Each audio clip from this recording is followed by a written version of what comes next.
वो डिजीज है जिसमें जब डायग्नोज होती है तो सबसे पहले डॉक्टर बोलेगा मीठा खाना छोड़ो, वॉक करना स्टार्ट करो, टाइम पे सोया करो, टाइम पे उठा करो और इलाज के लिए एक गोली करो। तो 2-4 साल डॉक्टर आपका इलाज करता है तो इलाज बहुत बढ़िया से हो जाता है। तो फिर डॉक्टर बोलता है इलाज होते होते आपका सही शरीर जो है सही स्तर पे पहुंच गया, आपसे आपको 2 गोलियां।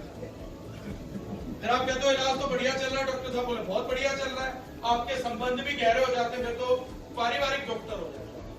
फिर वो आपका 5-6 साल और इलाज करता है तो फिर वो बोलता है इलाज भी बढ़िया चल रहा है, आप भी बढ़िया आदमी हो, आपसे इलाज करेंगे हम 3 गोलियां। फिर एक समय के बाद इलाज अपनी चरम सीमा पे होता है तो डॉक्टर बोलता है बस आपकी डायबिटीज का इलाज हो गया, आज के बाद आपको गोलियां नहीं खानी, आपसे आप इंसुलिन के इंजेक्शन लेंगे। और हम एक बात ही नहीं सोच रहे होते यार हम कैसे जानवर हैं, हम सोच रहे हैं हम इलाज करा रहे हैं या दवाइयां बढ़े जा रही हैं। ये कौन सा इलाज है जो दवाइयां खाते खाते बढ़ा है? ये अजीब किस्म की पाश्विक प्रवृत्ति है। मैंने अपने एक सेमिनार में बोला था कि कुत्ता जब बिस्किट पाने के लिए उछलता है तो उस बेचारे को ये नहीं पता होता कि ये कलाबाजी दिखा के तो सर्कस लूट सकता है, तो इसलिए घर में उछल रहा होता है। पर मनुष्य को तो इतनी बुद्धि है, कभी तो सोचो कि कैसा इलाज कर दिया, पहले कुछ नहीं खाता था, फिर 1, फिर 2, फिर 3, फिर इंसुलिन के इंजेक्शन, और उसके बाद डॉक्टर कहता है एक दिन आपका इलाज होगा, डॉक्टर आपका सुपुत्र बनेगा, बड़े वाला, ज्यादातर नीम की गीली लकड़ियां होंगी, डालडा घी का उपयोग होगा और उसके बाद आप डायबिटीज रहित हो, आप रात में परिवर्तित हो जाएंगे और लाखों को बीमारियां लगती हैं। राइट?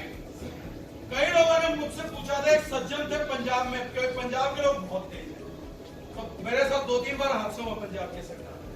तो पंजाब के एक व्यक्ति बोला क्यों साढ़े को तो पैसा है, मेरा पुत्र तो जो है वो मंगवाएगा चंदन की सूखी लकड़ियां देसी घी। अच्छा सर, मैंने कहा सर आपको एक डेटा नहीं पता, आपको बता देता हूँ, चंदन की सूखी लकड़ियों को तो खा भी छोड़ दोगे उसके बाद। मैंने कहा डायबिटीज का एलोपैथिक ट्रीटेड कोई भी पेशेंट इस संसार को अगर एक्सीडेंट के साथ नहीं छोड़ के जाता है तो क्लिनिकल डेटा है 70% people will die out of kidney dialysis and 30% people will die out of cancer। और अगर आप मेल हैं तो आपकी गारंटी है कैंसर भी प्रोस्टेट का। मैंने कहा इतना एग्जैक्ट क्लिनिकल डाटा है। मैंने कहा सरदार जी को गलत फहमी हो तो गूगल पे जाके पायोग्लिटाजोन बैंस इन वर्ल्ड एक बार आर्टिकल डाल लेना, आपकी सारी गलत फहमियां सिरे से दूर हो जाएंगी। मैंने कहा जिस चीज को दवाई समझ के खाते हो वो वर्ल्ड के 26 कंट्रीज में बैन है, 3 बार तो इंडिया में बैन लग चुका है क्योंकि प्रोस्टेट कैंसर होता है लेकिन दूसरा कोई इलाज नहीं है, तो बार बार हमारी मेडिकल माफिया उसको खुलवा लेती है कि सारे लोग पहले ही मर जाएंगे, इन्हें प्रोस्टेट से मर जाएंगे। मेडिसिन कौन सी सर?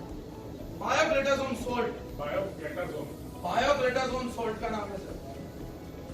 26 कंट्रीज में बैन है, 3 बार आपके देश में बैन हुआ, इस बार खुल गया कि मेडिकल माफिया ने सरकार को एक तर्क दिया कि 10 साल में मरेंगे, इससे बढ़िया 20 साल में प्रोस्टेट कैंसर से मर लेने, 10 साल में जिएगा। तो कहने हाँ ये तो ठीक है, ये तो ठीक है।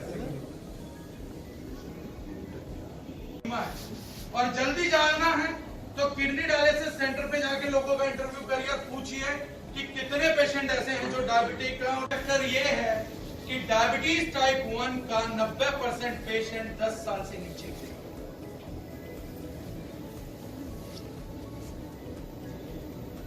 ये सबसे खतरनाक बात, और इससे भी खतरनाक बात क्या है कि 2008 तक आपके देश में डायबिटीज टाइप 1 का patient rarest to the rarest, मतलब किसी डॉक्टर को अपने कार्यकाल में कभी कभार मिल गया, लेकिन आज सिर्फ मात्र 12 साल में आपके देश के अंदर 65 लाख बच्चों को डायबिटीज टाइप 1, और भारत सरकार का आंकड़ा बोलता है कि 2027 में पैदा होने वाली 13% आबादी डायबिटीज टाइप 1 के साथ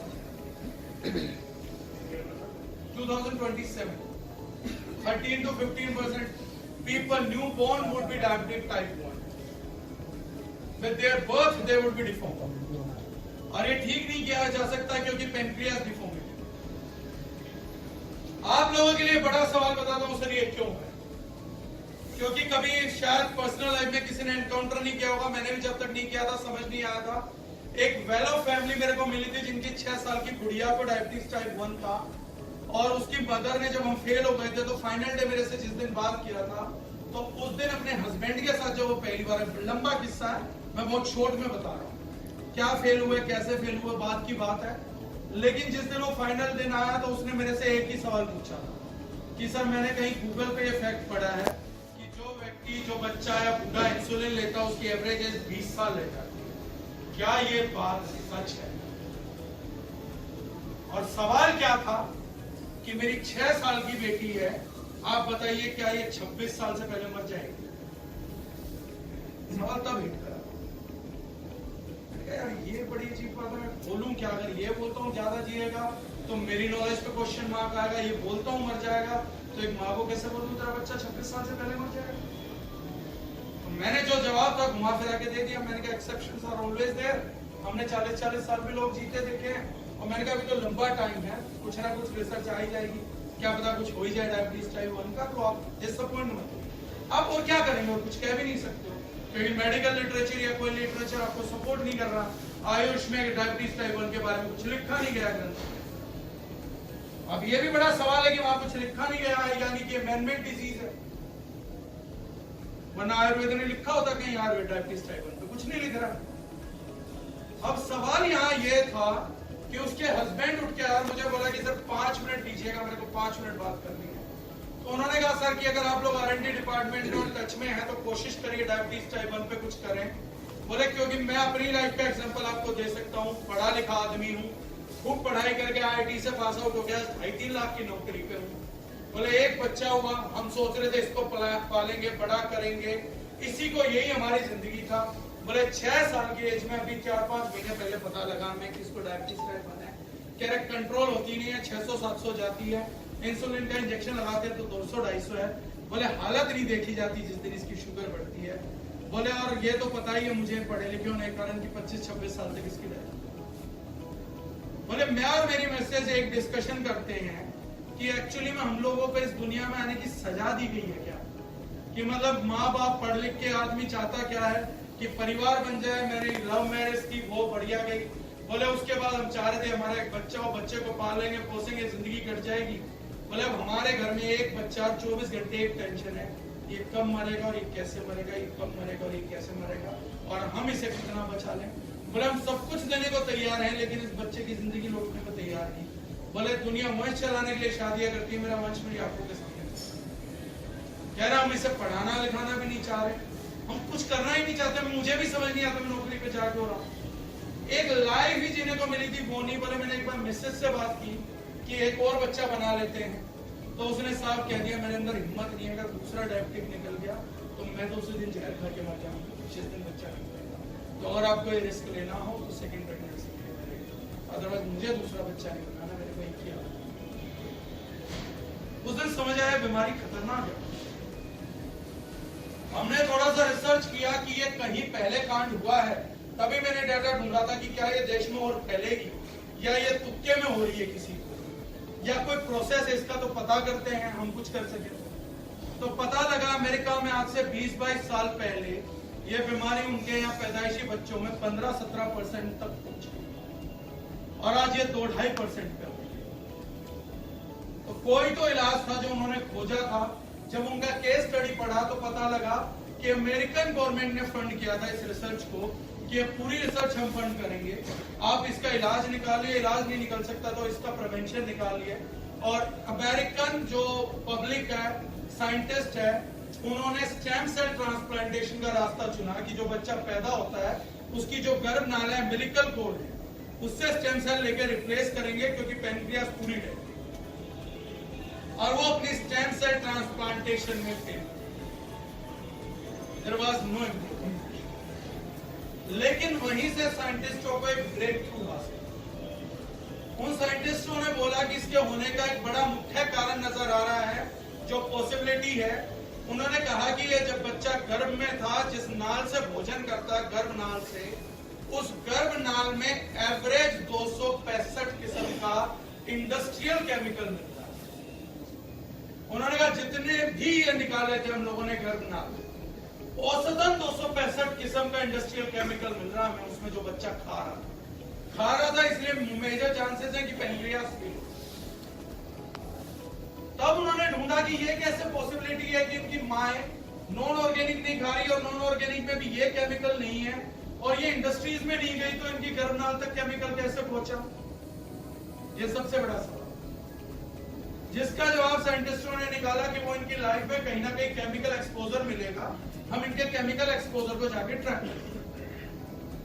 वो केमिकल एक्सपोजर उनको मिला उनके घर के अंदर और वो जो चीज थी जिसमें केमिकल भरा हुआ था उनको हम जानते हैं cosmetics, shampoo, cream, lipstick, nail polish, आपके mascara, foundations, all these things were filled with those industrial chemicals जिनकी नॉलेज किसी को भी नहीं थी और हर महिला, हर पुरुष तरफ खुशबू है सुन और टीवी एड देख देख के उनको अपने शरीर पे लगाया। अब क्रैक ये करना है कि केमिकल मिल गया, केमिकल्स बॉडी के अंदर मिल गए, केमिकल तो स्किन के ऊपर लग रहा है तो बॉडी में कैसे जा रहा है? तो हम इंडियंस के लिए ताज्जुब की बात नहीं होनी चाहिए क्योंकि हमारे जोड़ों का दर्द होता है, अंदर फ्लूइड सूख जाता है तो मालिश करते हैं। साइंटिस्टों ने बताया कि केवल 26 सेकंड लगते हैं और ये डाटा एज इट इज मिलेगा। केवल 26 सेकंड लगता है आपके एक सस्ते और घटिया कॉस्मेटिक को आपकी खून के धार के अंदर एंटर करना, स्किन और हड्डियों में नहीं, खून की धार में। और वो खून की धार जो उसके बाद पूरी बॉडी को सींचती है वो आपकी पूरी बॉडी के सींचने का कार्यक्रम केमिकल से, क्योंकि ये बॉडी से डिटॉक्स नहीं।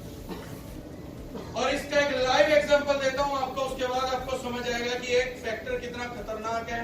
मैं बताऊंगा ब्लड स्ट्रीम का क्या रोल है क्या नहीं। आपको भी डॉक्टर नहीं बनना, मुझे भी नहीं बनना। कोबरा नाम का सांप होता है, अगर आपको डस ले तो आपका खेल खत्म कर देगा। उसी कोबरा नाम के सांप को यूज किया जाता है दुनिया के सबसे महंगे नशे के तौर पर। उसे आपकी जबान पर डसवाने की आपको कीमत 5 से 7 लाख रुपए देगी। जब वो जबान पे डसता है तो आप 3-4 दिन बहुत मस्त वाले नशे में रहते हो, दुनिया के सारे गम भूल जाओ, लेकिन मरते नहीं। कारण जब वो जहर आपके स्टमक से होते हुए जाता है, एसिड से न्यूट्रलाइज होता है, केमिकल कंपोजिशन चेंज होता है, फिर आपके हाथों के अंदर जाएगा, देन आपके लीवर से डिटॉक्स होकर बहुत सीमित मात्रा है जो आपकी खून की धार। डॉक्टर लास्ट टाइम आपको इंजेक्शन लगाता है क्योंकि आपकी ब्लड स्ट्रीम ही वो मीडियम है जहां से आप बचाए जा सकते हैं। तो अगर ब्लड स्ट्रीम में दवाई डाली गई तो वो बहुत तेज असर करेगी और जहर डाल दिया गया तो जहर बहुत तेज असर करेगा।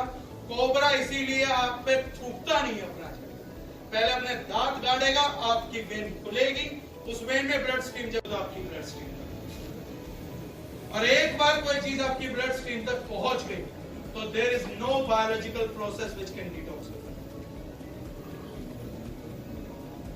और हम लोगों ने आज तक एक चीज पे ध्यान नहीं दिया।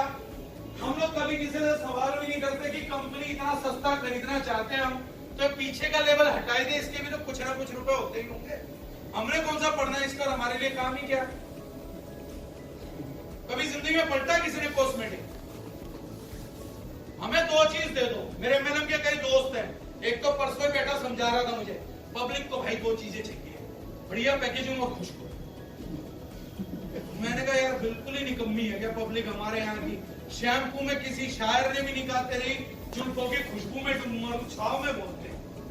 मतलब शैम्पू में अगर खुशबू रहेगी भी तो किसने किसके बाल सुनते? और ये कौन सा मीटर है जो हमारे नाकों में लैब टेस्ट करता है? शैम्पू तो बढ़िया है, मतलब नाकों में ऐसे कौन से सेंसर लगे कि जो खुशबू सूंघ के बता देते ये वाला बहुत बढ़िया। आज तक किसी ने नहीं पढ़ा कि ये कंपनी बोल रही है for an energised scalp thicker and fuller hair, मतलब घने बाल चमकीले हो जाएंगे। कैसे हो जाएंगे? क्या डाला है? डाला हुआ थोड़ी ना पड़ना है। बाथरूम नहाते हुए खुशबू से महकना चाहिए और झाग ही झाग हो जाए। हम इंसान थोड़ी ना है, कपड़े धोने की बाल्टी है, कपड़ों में झाग चाहिए तो हमें भी झाग ही चाहिए। चाहे ज्यादा झाग होने से ज्यादा बाल सर पे बचे या ना बचे उससे कोई लेना देना। लॉजिक ऐसे, मतलब कहने का मतलब ये कि हमें पढ़ाई का काम है। So what we have done in दारूजिनाइन, उसके बाद हमने खोजा, क्योंकि अमेरिका ने कैंपेन चलाया था सेफ कॉस्मेटिक्स और उसमें उन्होंने तकरीबन 27 केमिकल कैटेगरीज को लिस्ट किया। कि इनमें से कोई भी कॉस्मेटिक कंपनी डालेगी नहीं, और उसके बाद उनके यहाँ पे बीमारियां ड्रास्टिकली डाउन गई। स्किन डिजीज, डायबिटीज टाइप 1, ऐसी कई बीमारियां डाउन गई। और यूएस के उसी प्रोटोकॉल पे हमने अपना पूरा का पूरा प्रोडक्ट डेवलप किया, बल्कि हम उनसे आगे भी गए, क्योंकि हमारे यहाँ मेडिसिनल प्रॉपर्टीज होती है कर्कुमिन और इन सब का। हमने एक नई प्रोडक्ट कैटेगरी को जन्म दिया कॉस्मेटिक्स की, जिनमें हमने, जैसे हम लोग ब्लड स्ट्रीम में जहर डाल सकते हैं, वैसे अमृत भी तो डाला जा सकता है। तो हमने नेचुरल हर्ब्स ली, उनके कंटेंट लिए, उनसे हमने कॉस्मेटिक्स को डेवलप किया। और क्योंकि इस प्रोसेस को करने में बहुत सारी कंपनियां अपना रेट टैग बहुत ऊपर रखती है, हमारे अलावा भी हैं जो नेचुरल कॉस्मेटिक्स बेच रहे हैं, आप उनमें से भी बाय कर सकते हो। कामा आयुर्वेदा है, फॉरेस्ट एसेंशियल्स है, बॉडी शॉप है, मामा अर्थ है, ये सारी अच्छी कंपनियां अच्छा प्रोडक्ट सेल आउट करती हैं। और आता है जीरो केमिकल्स पे है। जितनी भी ये कंपनीज हैं, ये सब नेचुरल कर रही थी, लेकिन भारतीय जनता की डिमांड थी कि फेस वॉश तो चाहिए, लेकिन 140 से 200 के बीच, क्योंकि 86% जनसंख्या 140 से 200 के बीच में फेस वॉश करेगी। सही बोल रहा हूँ, फैक्ट्री है, इसमें किसी को हर्ट है? आना तो बोल दो, मेरे को ऐसा लग रहा है। मुझे कई बार ये फील आती है मैं एस्प्रिन की गोली तो नहीं हूँ, खा के सारे सो रहे होते हैं। पैसा कमा के पता लग गया ये बात झूठ तो नहीं बोलती, वो तो यही रहा है, टोपी की टोपी बदल ली और कुछ तो कर भी नहीं रहे। तब ये ड्रीम था कभी कि कुछ ऐसा करेंगे कि लोग नाच करेंगे कि ये लोग थे, इस वजह से हमारा देश बच गया, हम बच गए। कुछ ना कुछ तो करेंगे लोगों के लिए, ताकि इन्हें नेटवर्क की ताकत समझाए कि एक साथ 10 लाख लोग जुड़ के तो भाई साहब दुनिया की कहानी बदल सकते। हम उस टाइम तक कर नहीं पाए, क्योंकि विजन नहीं था। हम लोगों ने तब कहा था कि हंगामा नहीं खड़ा करना, इन्फॉर्मेशन हमने दी। आप जाएंगे, सत्ता पाएंगे, लेकिन जब आपको प्रोडक्ट चाहिए होगा तो कीमत 500-600। दारिशगंज में हमने सबसे बढ़िया काम क्या करा है, आपका लगभग हर कॉस्मेटिक हम ट्रीटमेंट की तरफ लेकर गए, उसकी एफिकेसी बढ़ाई। सबसे शानदार बात, हमारी लगभग 99% रेंज 200 रुपए से अंदर अंदर से, जो कि ट्रेडिशनल की भी। फेस वॉश की जहां से बात है, तो 100 से 200 रुपए के अंदर हम लिपस्टिक, नेल पॉलिश नहीं बनाते हैं। लेकिन जितने भी घरों में लेडीज ये यूज कर रही है और बाकी आप लोग हैं, एक रिक्वेस्ट है कि कम से कम खत्म नहीं कर सकते, एक्सपोजर को मिनिमल कर दीजिए। बहुत छोटी सी एक स्टेटमेंट बता रहा हूँ, आपके होठों पे कोई चीज चिपकी हुई है जो उसको बहुत लंबे टाइम तक कलर देके रहे, कभी ये सोचा है कि इतनी देर तक होठों पे चिपका क्या रह सकता है? That is purely plastic paint, and that base is made up of petroleum product, and at last it will go into your mouth only जब भी आप कुछ खाएंगे तो आपके पेट के अंदर ही पहुंचेगा। So what about these parts, old cream, charcoal, and Himalayan? Sir Google जाइए, मेरी इंफॉर्मेशन का सहारा लीजिए, सेफ कॉस्मेटिक्स को सर्च करिए, 24 कॉस्मेटिक की कैटेगरी का एक कागज निकालिए प्रिंट आउट, और सबके इंग्रेडिएंट्स खोल के देख लीजिए, सारा बेच हो जाएगा। इसीलिए मैंने एनसाइक्लोपीडिया दे दिया, फॉर्मूला मैंने दे दिया, सवाल आप सॉर्ट आउट करते रहना, वरना मैं सॉर्ट आउट करूंगा तो फिर मैथमेटिक्स की किताब बन जाएगी। और जो मर्द इस बात से खुश हो रहे हैं कि बॉस हम लोग लिपस्टिक का इस्तेमाल नहीं करते हैं तो हम सेफ हैं, तो इमरान हाशमी जैसे महापुरुषों ने खूब लिपस्टिक का इस्तेमाल किया है। तो आप लोग किसी भी प्रकार की गलतफहमी में गलती से मत रहना। There is no one जो बिफोर प्रोसेस टिश्यू पेपर जेब में लेके जाता हो कि मैडम आप इसको पोंछ लीजिए, I don't want to eat out some pain। तो इसलिए किसी प्रकार की गलतफहमी में मत रहना। दोनों ही पब्लिक एक साथ साइमल्टेनियसली लिपस्टिक का सेवन करें, और मुझे लगता है कई पुरुष जो चंचलता में ज्यादा होते हैं वो ज्यादा सेवन नहीं कर पाते हैं दिन में एक आम महिला के मुकाबले, तो वो उस चीज का ख्याल रखिएगा। जवान पीढ़ी और भी ज्यादा इस्तेमाल कर रही होगी तो उनका भी ख्याल रखिएगा। Over a period of 3 months वो व्यक्ति अपने फुल्ली रिपेयर घुटने लेके आगे की जिंदगी गुजार सकता है। और ये 90 से 92% ऑस्टियोआर्थराइटिस कैटेगरी में गारंटेड अब तक कंफर्म है। और मैंने बता दिया, पहले डब्बे में अगर 15 से 20 आ गया तो 5 डब्बों के बाद पूरा आराम आएगा। पहले दिन से कोई मिरेकलस एक्सपेक्टेशन ना किसी की बांधिएगा ना। और अगर पहले डब्बे के बाद वो बोलता मेरे में कोई विजिबल रिजल्ट नहीं है, दैट मींस उसको दूसरा डब्बा देने का कोई फायदा नहीं है। Don't make that money which is not good for you and. ऐसा पैसा मत बनाइए, उससे फेस वैल्यू खराब हो जाती है। एक व्यक्ति को आप साफ सफाई से बोलेंगे ना तो वो 10 जगह अगर ठीक भी नहीं हुआ तो आपका जिक्र जरूर करेगा कि मैं ठीक नहीं हो पाया, लेकिन वो व्यक्ति सच्चा है, उसके साथ एक बार सर फोन इतना डैमेज हो जाता है कि वो रिपेयर नहीं हो सकता। हाँ, वो 7-8% हमने छोड़ दिया सर, हमने लास्ट स्टेज तक करी है ठीक, लेकिन फिर भी 7-8% केसेस हैं जो कोई ना कोई गलती करी है। और सिर्फ यही एक रीजन है जिसकी वजह से दोनों दो कोड़ी की बीमारी, क्योंकि हिंदुस्तान में आज 2020 में आप किसी के पास जाएंगे और पूछेंगे आपको कैंसर है, तो पहले आप हंसते हुए जाएंगे, कमरे में घुसते ही शक्ल बनाएंगे, अरे आपको कैंसर है। लेकिन ये जो इतना बुरा सीन है ना, ये इतनी बुरी पिक्चर है, ये केवल 2025 तक है, उसके बाद ये इतनी बुरी पिक्चर नहीं है। क्यों? क्योंकि आज अगर मैं किसी के पास जाऊं और बोलूं आपको गैस होगी, तो कौन सी बड़ी बात है, गैस तो सबको आती है, वो ऐसी क्यों शक्ल बना रहा है। तो 2025 में कैंसर भी यही हो जाएगा, आप जाकर बोलेगा आपको कैंसर होगा, तो ऐसी क्यों शक्ल बना रहा है, ये तो सबको आती है। हिंदुस्तान में केवल वही बीमारी गंभीर है जो केवल आपको, अगर वो समस्त हिंदुस्तान को तो बीमारी गंभीर ही नहीं है। दिल्ली के व्यापारियों का संगठन सीलिंग के टाइम पे एक एक व्यापारी को पकड़ रहा था और बोला सरकार के पास चलते हैं, सीलिंग होने वाली है, सीलिंग होने वाली